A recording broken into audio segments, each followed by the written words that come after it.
बिस्मिल्लाहिर्रहमानिर्रहीम। अस्सलामुअलैकुम। आज तारीख़ है 21 दिसंबर सन 2021 बरोज़ मंगल। कुवैत उर्दू न्यूज़ के साथ मैं हूं मोहम्मद उमर। आज की इस वीडियो में कुवैत से कुछ ताज़ा तरीन न्यूज़ अपडेट शामिल करते हैं। सबसे पहले कुवैत वज़ीर कौंसल की मीटिंग के बारे में ख़बर शामिल करते हैं कि कुवैत दाखिले के लिए नई शराइत का हतमी फ़ैसला जारी कर दिया गया है। तफसीलात के मुताबिक कुवैत की काबीना ने फैसला किया है, जिसने भी 9 माह कबल कुवैत की रियासत की जानिब से कोरोना वायरस के ख़िलाफ़ वैक्सीन की मंजूरशुदा मुकम्मल खुराक हासिल की है, उसे अधूरा तस्वर किया जाएगा जब तक कि उसे मंजूरशुदा वैक्सीन की बूस्टर डोज ना मिल जाए। फ़ैसले के इतलाक़ 2 जनवरी 2022 बरोज़ अतवार से किया जाएगा। मुल्क आने वालों के लिए मंदर झैल शराइत पर अमल दरामद किया जाना चाहिए। नंबर 1, कुवैत पहुँचने से 48 घंटे कबल PCR टेस्ट करवाना, जिसमें यह बताया जाए कि वो कोरोना वायरस इन्फेक्शन से पाक है।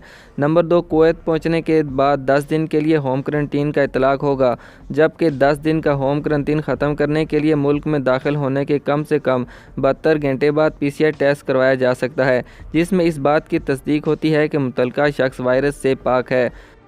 मंदरजा बाला फ़ैसले का इतलाक़ अतवार 26 दिसंबर 2021 से होगा।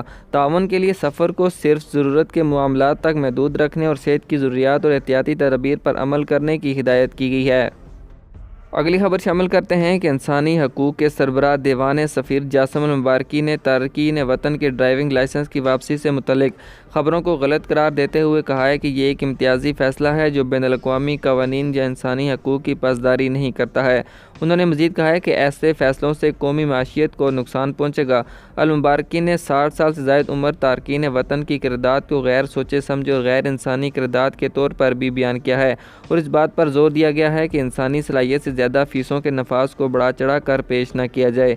कुवैत के मकामी मीडिया रोज़नामा अल-कबस की रिपोर्ट के मुताबिक उन्होंने कहा है कि अभी तक हुकूमत ने इन दोनों मामलात पर अपना फ़ैसला नहीं किया है और अभी तक इस बारे में कोई भी वजाहत भी नहीं की है। उन्होंने मज़ीद कहा है कि ब्यूरो फ़ीस की निफाज और लाइसेंसों की वापसी के हवाले से दोनों तरीक़ों को हम कबूल नहीं करते हैं।